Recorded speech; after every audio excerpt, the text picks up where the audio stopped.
Hello बच्चों, आज मेरे पास ये जो किताब है सामाजिक और राजनीतिक जीवन भाग 2, ये 7वीं कक्षा की पुस्तक है, राजनीतिक विज्ञान की। ठीक है, एसएसटी की। अब आज मैं इसमें आपको इसका पहला पाठ पढ़ाने जा रही हूँ। पहला पाठ है समानता। ठीक है, समानता से आप क्या समझते हो? इसमें समानता जो है ये लोकतंत्र का एक मुख्य विशेषता है लोकतंत्र की। ठीक है, आपको पता है पिछली कक्षा में आपने पढ़ा होगा कि भारत में लोकतांत्रिक सरकार चुनी जाती है। भारत एक लोकतंत्र है। लोकतंत्र का अर्थ होता है कि जिसमें जनता अपने प्रतिनिधियों को खुद चुनती है या सरकार का चुनाव जनता द्वारा किया जाता है। वो कैसे किया जाता है? जनता अपने प्रतिनिधियों को चुनती है और फिर वो उन प्रतिनिधियों में से जिस दल का बहुमत होता है वो सरकार बनाते हैं। तो इसमें जनता की भागीदारी सबसे ज़्यादा होती है। लोकतांत्रिक सरकार जो होती है उसमें जनता की भागीदारी सबसे अधिक होती है। और इसमें और क्या विशेषता होती है लोकतंत्र की? कि इसमें समानता और न्याय। ठीक है, यानी सब लोगों को समान समझा जाए, चाहे उनका कोई भी धर्म हो, कोई जाति हो, कोई लिंग हो, या किसी भी अमीर हो या गरीब हो, या किसी भी समुदाय से वो आते हों या किसी भी प्रांत से आते हों, तो उनको समान यानी बराबर माना गया है हमारे संविधान में। ठीक है, तो अब हम इस समानता की जो खासियत हमारे लोकतंत्र में है उसके बारे में हम इस पाठ में पढ़ेंगे। तो सबसे पहले यहाँ पर एक चित्रकथा दी हुई है, उसको हम देखते हैं उसमें क्या है। इस पाठ में पेज में आप सबसे ऊपर देखो, एक लाइन लगी हुई है लोगों की। लोग लाइन से खड़े हुए हैं और नीचे उनके नाम दिए गए हैं। पहले में छोटे लाल किसान हैं ये, दूसरा मंजीत कौर ये शिक्षिकाएं हैं यानी टीचर हैं, और तेजा सिंह ये व्यापारी हैं। उसके बाद गिरीश राव छात्र, कांता देवी घरेलू कामगार हैं, सुजाता कुमारी ये भी घरेलू कामगार हैं, और अब्दुल रहमान कारीगर हैं, शबनम बानो गृहिणी, ग्रेसी लेलेंग परामर्शदाता यानी कंसल्टेंट है, आइजैक लेलेंग सरकारी अधिकारी हैं, रुखसाना मिर्ज़ा मीडियाकर्मी, योगराज बेरोज़गार है ये, अशोक जैन उद्योगपति यानी बिजनेसमैन है। अब ये सब जो है लाइन में लगे हुए हैं। किसकी लाइन में लगे हुए हैं अब आगे चित्र में आपको पता चलेगा। लाइन में जो दो स्त्रियां खड़ी हैं, जो महिलाएं खड़ी हैं, जो कांता देवी और सुजाता जो घरों में काम करती है, इनके आपस में बातचीत हो रही है। तो वो बातचीत देखते हैं हम, ये क्या करें। चुनाव के दिन कांता और उसकी दोस्त सुजाता वोट डालने का इंतज़ार कर रही थी। तो कांता कह रही कितनी अच्छी बात है ना सुजाता कि हम सब अपने देश के समान नागरिक के रूप में वोट डाल सकते हैं। जैन साहब भी हमारे साथ इसी लाइन में खड़े हैं। हाँ बिल्कुल, यानी उनको ये बात बहुत अच्छी लगी कि देखो हम सब लोग वोट डालने के लिए हम सब बराबर हैं और हम सबको एक एक वोट सबका गिना जाता है चुनाव में। तो ये कितनी अच्छी बात है। उसके बाद चल कांता अब तेरी बारी आई। अब मैं तो उसे वोट दूंगी जिसने हमारे मोहल्ले में पानी की पाइपलाइन लाने का वादा किया है। ठीक है, उसके बाद थोड़ी देर बाद में आना कांता, जैन साहब चले जाते हैं। जी नमस्ते साहब। ठीक है, तो ये कांता इनके घर पे काम करती है। उसके बाद गुड़िया बुखार में पड़ी है और उसे अस्पताल लेकर जाना है। पहले साहब के घर काम कराऊं और उनसे कुछ पैसे उधार ले आऊं। ठीक है, और घर पर क्या है, उसकी बेटी बीमार होती है। मैं तो उसे वोट दूँ। लो यह पी ले, कुछ अच्छा लगेगा तुझे। अब मैं शाम को लौटूंगी तो अस्पताल चलेंगे। गुड़िया बार बार बीमार नहीं पड़ेगी तो और क्या होगा। इस बस्ती में तो कभी कभी सफाई होती ही नहीं है। देखो ये इसका घर है जहाँ पर इसकी बेटी बीमार पड़ी हुई है, और ये इनकी बस्ती है जहाँ पर ये ये लोग रहते हैं और यहाँ कितनी गंदगी है और यहाँ कभी सफाई होती नहीं है, तो इसीलिए उसकी बच्ची बार बार बीमार पड़ जाती है। अब अगले पेज पर देखते हैं। ये इनके घर में यहाँ पे कांता काम कर रही है और उसके बाद में ये अपनी मालकिन से पैसे लेती है, ठीक है। और उसके बाद ये अपनी बेटी को हॉस्पिटल में लेकर आती है, जहाँ पर ये सरकारी अस्पताल है जिसमें लाइन लगी हुई है, ठीक है। बस ज़रा सी देर और बेटी जो है परेशान हो रही है बुखार से। जैन मैडम और जैन साहब वोट डालने के लिए लाइन में भले ही खड़े हों, पर अपने बच्चों के इलाज के लिए उन्हें लाइन में नहीं लगना पड़ता है। यानी इसके मन में, कांता के मन में क्या बात आ रही है? जब ये वोट डाल रही थी तब तो इसको बहुत अच्छा लगा था कि देखो अमीर हो या गरीब सभी एक लाइन में खड़े हैं, ठीक है, और वोट डाल रहे हैं। इसमें उसे मन में बराबरी का भाव आया था। लेकिन जब वो हॉस्पिटल में जाती है और वहाँ उसे लाइन में खड़ा होना पड़ता है और अपनी बारी का इंतज़ार करना पड़ता है, तो वो देखती है वहाँ जितने भी लोग लाइन में खड़े हैं वो सब ज़्यादातर गरीब ही होते हैं, ठीक है। तो अच्छे पैसे वाले लोग और अच्छे घरों के लोग वहाँ कोई लाइन में नहीं खड़ा होता है। तो वहाँ उसे एहसास होता है कि वैसे तो संविधान के अनुसार हम सब बराबर हैं, समान हैं, लेकिन यहाँ पर तो ऐसी जगह में तो जैन साहब यहाँ पे कभी लाइन में नहीं खड़े होते, ठीक है। क्योंकि सरकारी जो अस्पताल हैं उनकी हालत इतनी अच्छी नहीं है और जिनके पास पैसे हैं वो लोग अच्छे अस्पतालों में जाकर अपना इलाज करा सकते हैं। तो यहाँ पर जो है समानता नज़र नहीं आ रही, ठीक है। अब ये समानता किस तरीके से आ सकती है? अब समानता के बारे में देखो। मताधिकार की समानता किस किस तरह की होती है, या असमानता किस किस तरह की होती है? असमानता का ना होना असमानता है, ठीक है। देखो जहाँ पर वो वोट डालने गई थी वहाँ पर उसे समानता नज़र आ रही थी, लेकिन जब वो बच्ची का इलाज कराने अस्पताल में जाती है तो वहाँ उसको समानता नज़र नहीं आती। अब देखिए मताधिकार की समानता। कहानी के प्रारंभ में कांता को वोट देने की लाइन में खड़े होने से होता है। पुनः उन विभिन्न लोगों की ओर देखो जो उसके साथ लाइन में खड़े हैं। अब एक बार फिर आप उस फोटो को देखना जिसमें जो लोग उसके साथ लाइन में खड़े हैं। कांता अपने मालिक अशोक जैन को पहचान लेती है और पड़ोसी छोटे लाल को भी। भारत जैसे एक लोकतांत्रिक देश में वयस्कों को मत देने का अधिकार है, चाहे उनका कोई धर्म कोई भी हो, शिक्षा का स्तर जाति कुछ भी हो, गरीब हो या अमीर हो। इससे जैसा कि आप पिछली पुस्तक में पढ़ चुके हैं, सार्वभौमिक वयस्क मताधिकार कहा जाता है, ठीक है। सार्वभौमिक वयस्क मताधिकार यानी कि हर एक वयस्क कौन होता है? जो 18 साल से ऊपर होता है, जिसकी उम्र 18 से ऊपर हो। और सार्वभौमिक मतलब हर कोई, सार्वभौमिक मतलब हर कोई में, चाहे वो गरीब हो चाहे अमीर हो, चाहे वो किसी भी जाति का हो, छोटी जाति का हो, बड़ी जाति का हो, वो कैसा भी काम करता हो, ठीक है।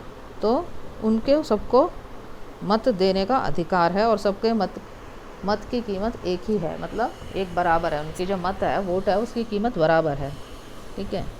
सार्वभौमिक वयस्क मताधिकार का विचार समानता के विचार पर आधारित है और ये जो अधिकार है समानता के विचार पर आधारित है, क्योंकि यह घोषित करता है कि देश का हर वयस्क स्त्री पुरुष, उसका आर्थिक स्तर जाति कुछ भी क्यों ना हो, वो एक वोट का हकदार है। कांता को वोट देने के लिए बहुत उत्सुक है और उसे देखकर बहुत खुश है कि अन्य सबके बराबर है, क्योंकि उन सबके पास भी एक ही वोट है। कांता ये देखकर बहुत प्रसन्न होती है कि देखो हर कोई बराबर है और सबके पास एक ही वोट है, यानी यहाँ उसे समानता का एहसास हो रहा है। परंतु जैसे जैसे दिन बीतता जाता है तो कांता के मन में समानता का वास्तविक अर्थ के बारे में शंका होने लगती है। जैसे दिन बीतता जाता है तो वो सोचती है कि क्या हम सच में सब समान हैं क्या? वह क्या बात है जिससे कांता के मन में शंका पैदा कर दी? किस बात से कांता के मन में शंका होने लगी समानता के बारे में, आप बता सकते हो? क्योंकि उसके जीवन की दिनचर्या देखिए।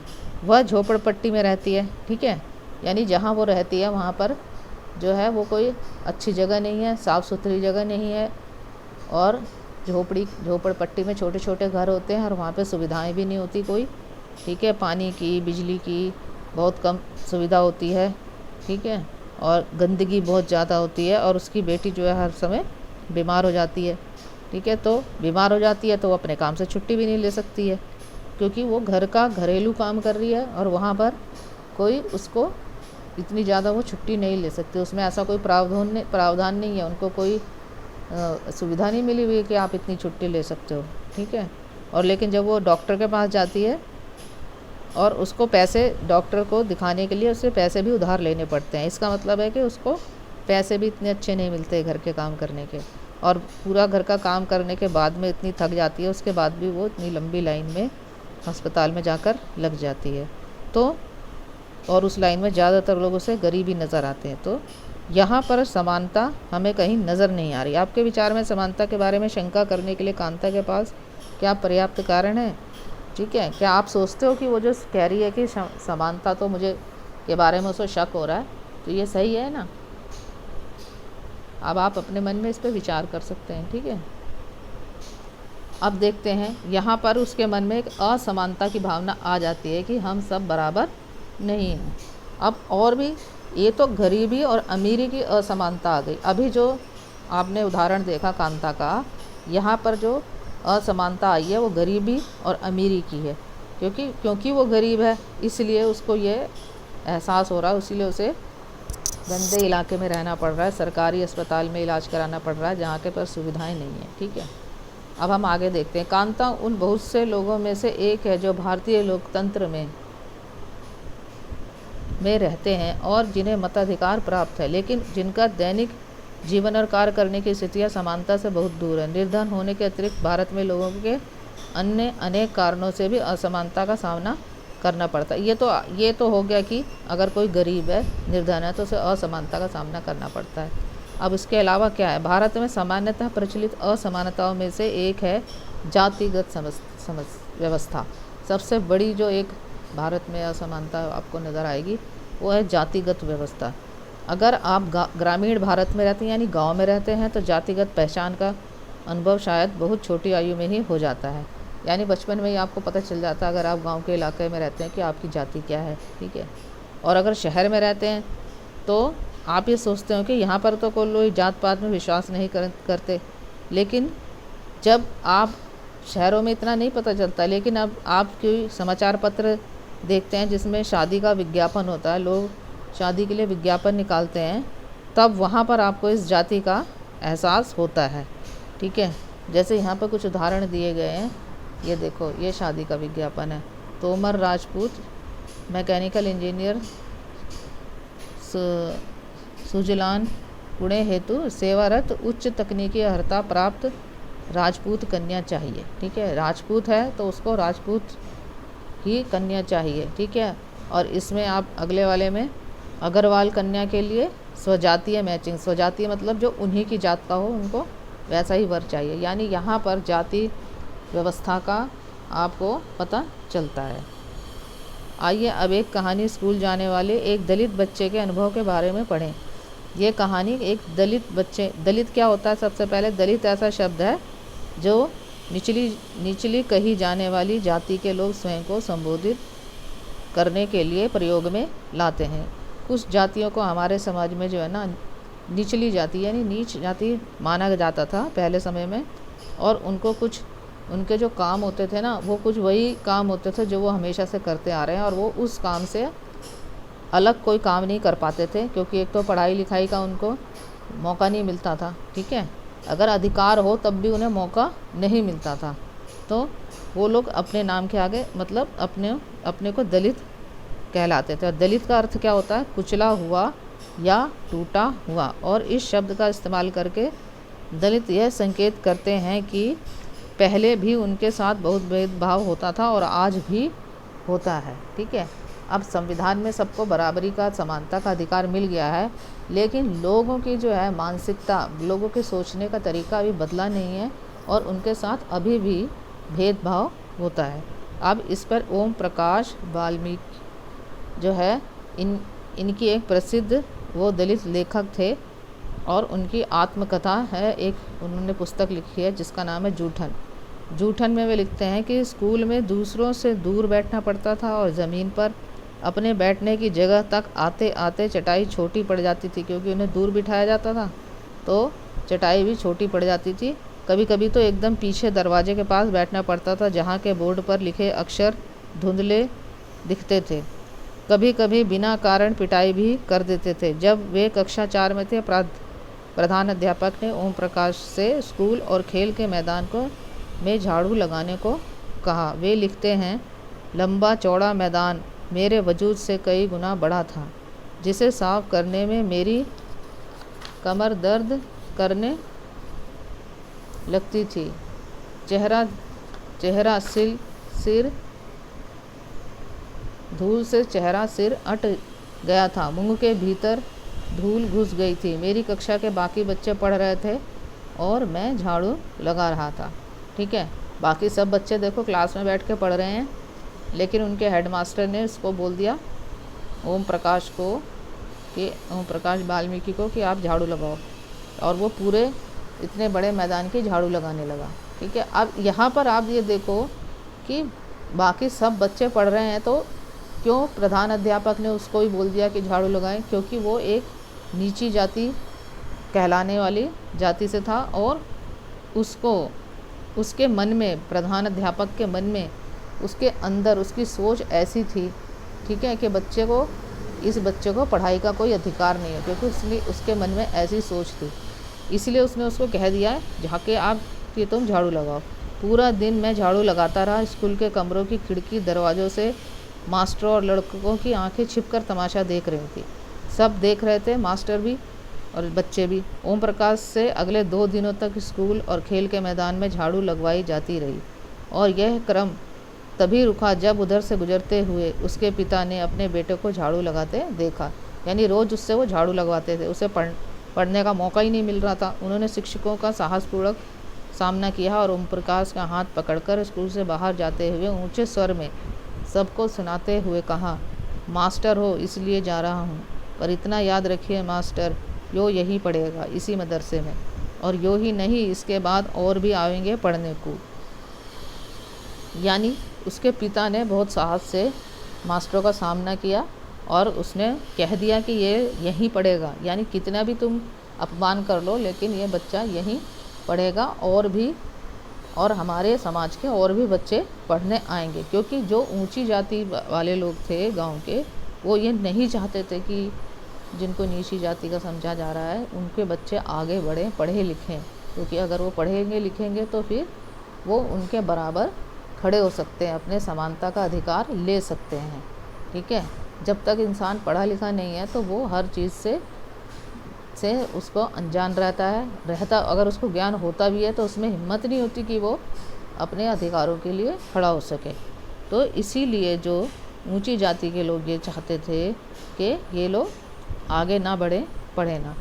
लेकिन हर इंसान एक जैसे नहीं होता। बहुत से लोग ऐसे थे जो ऊंची जाति के हुए रहते हुए भी उन्होंने देश के हर नागरिक के लिए को समानता का अधिकार दिलाने के लिए काम किया है। ठीक है, दूसरी कहानी एक ऐसी घटना पर आधारित है।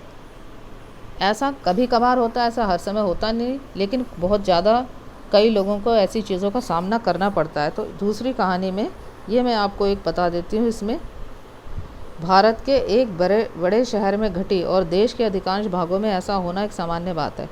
एक कहानी श्री और श्रीमती अंसारी की है, जो शहर में किराए पर मकान लेना चाहते थे। ठीक है, अब ये कहानी मैं आपको बता देती हूँ कि वो किराए पर मकान लेना चाहते थे, और जो डीलर होता है वो उनको कई जगह मकान दिखाता है, लेकिन जब मकान मालिकिन को पता चलता है कि ये इनका नाम पता चलता है तो ये समझ जाते हैं कि दूसरे धर्म के हैं, और वो बहाना बनाकर उन्हें मना कर देते हैं कि हम किराए पर मकान नहीं दे सकते। और ऐसा 2-3 जगह पर होता है, और जबकि वो किराया देने को तैयार है, लेकिन फिर भी लोग उन्हें मकान देने को राज़ी नहीं होते।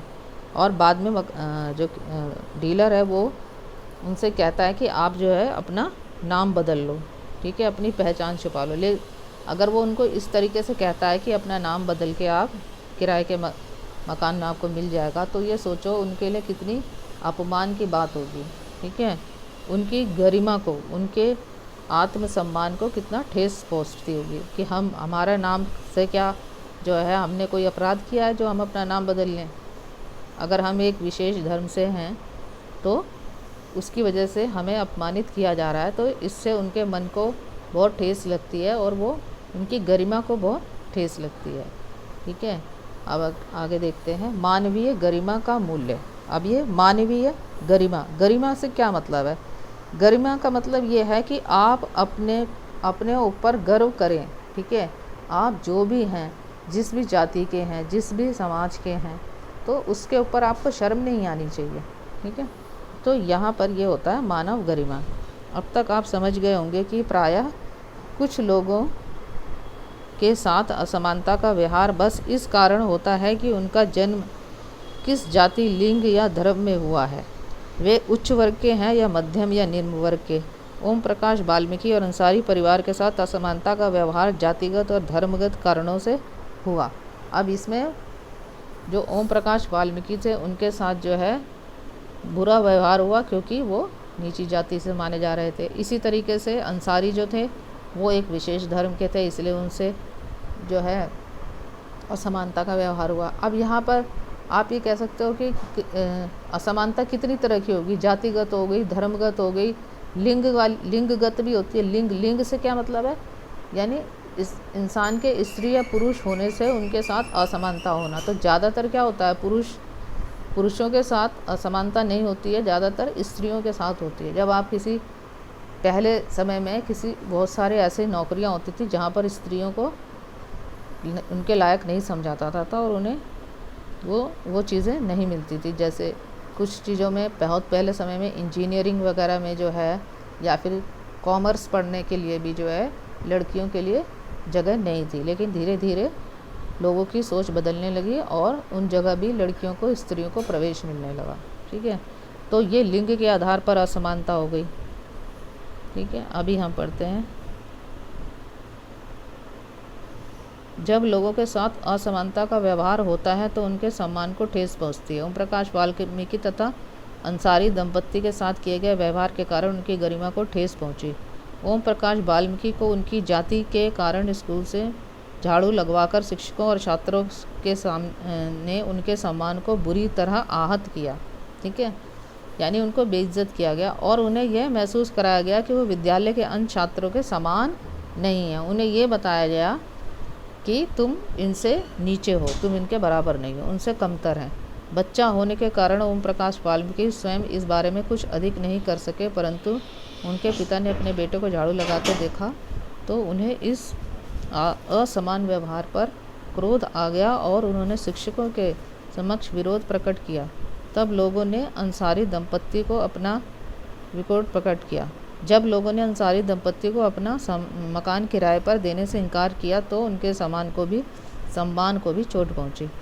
फिर जब प्रॉपर्टी डीलर ने उन्हें नाम बदलने का सुझाव दिया तब उनके आत्मसम्मान ने उन्हें ऐसा करने से रोक दिया और उन्हें इस सुझाव को ठुकरा दिया।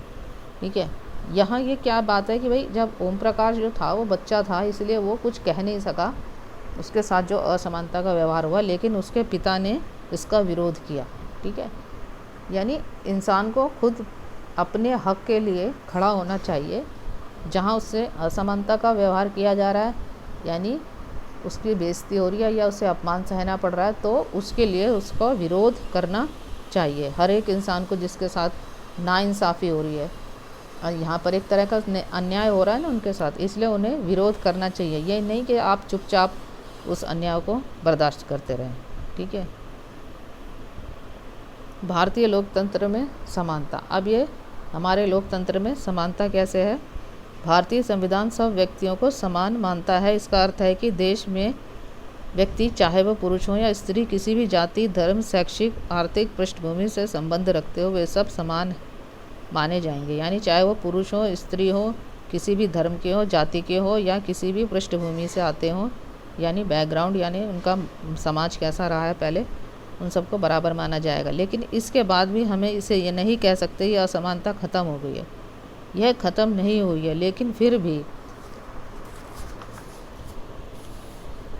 कम से कम भारतीय संविधान में ये सब व्यक्तियों की समानता के सिद्धांत को मान्य किया गया है। ठीक है, असमानता असलियत में तो ख़त्म हुई नहीं है, लेकिन फिर भी हमारे संविधान ने सबको समान मान्यता दी है। जहाँ पहले भेदभाव दुर्व्यवहार से लोगों की रक्षा करने के लिए कोई कानून नहीं था, अब अनेक कानून लोगों ने के सम्मान और उनके साथ समानता के व्यवहार को सुनिश्चित करने के लिए मौजूद हैं। पहले कोई कानून नहीं था जिसमें कि आपको समानता का अधिकार मिले, लेकिन अब बहुत से कानून हमारे संविधान में ऐसे जोड़े गए हैं जिनसे हमें सम्मान और समानता का व्यवहार उनके साथ जिससे होगा। क्योंकि कानून में जो कोई इस तरीके का दुर्व्यवहार करेगा तो उसके लिए सज़ा का प्रावधान भी है, उसे सज़ा भी हो सकती है। इसलिए लोग कैसे भी चाहे तो डर के चाहे समझ के, ठीक है, वो लोगों से समानता का व्यवहार करते हैं।